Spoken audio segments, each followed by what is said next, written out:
Memakai pelitup muka penting untuk menghalang penyebaran virus COVID-19. Namun ada juga berasa tidak perlu berbuat demikian kerana berasa tertekan, sukar bernafas, rasa gelisah, resah dan mudah mendapat serangan panik ketika memakainya. Menurut pakar perubatan kesihatan awam dan pensyarah di Universiti Sultan Zainal Abidin UNISZA, Dr. Safia Amaran, kajian mendapati tahap oksigen di dalam badan adalah mencukupi walaupun memakai pelitup muka. Kebimbangan atau ketakutan ketika memakai pelitup muka juga dikenali sebagai mask anxiety. Bagaimanapun bagi golongan sasar yang kerap kali mengalami masalah itu, disaran mengukur tahap oksigen di dalam badan dengan menggunakan alat yang dikenali sebagai pulse oximetry. Pulse oximetry adalah prosedur sederhana dan murah yang digunakan untuk mengukur kadar oksigen atau kepekatan oksigen dalam darah tanpa perlu memasukkan alat ke dalam tubuh dan hanya diletakkan pada jari.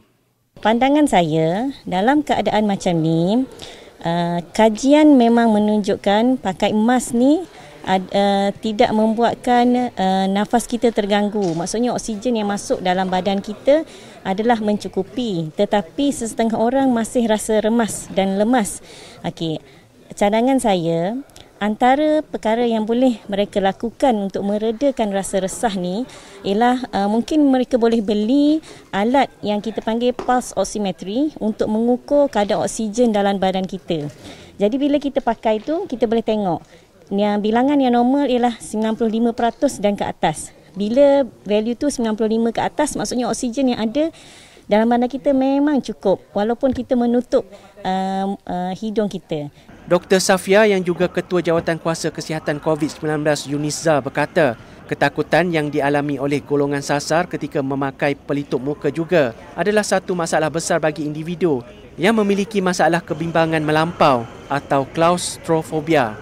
Klaustrofobia adalah satu jenis fobia terhadap tempat tertutup sehingga menyebabkan kadar degupan jantung pantas, sesak nafas, berpeluh dan berasa pening kepala.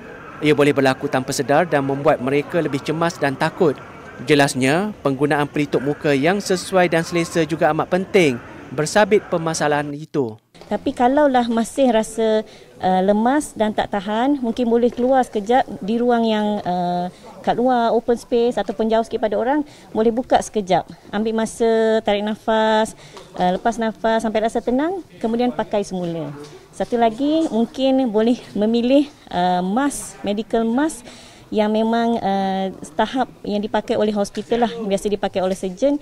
Memang kualiti dia agak berbeza dan dia lebih selesa untuk dipakai.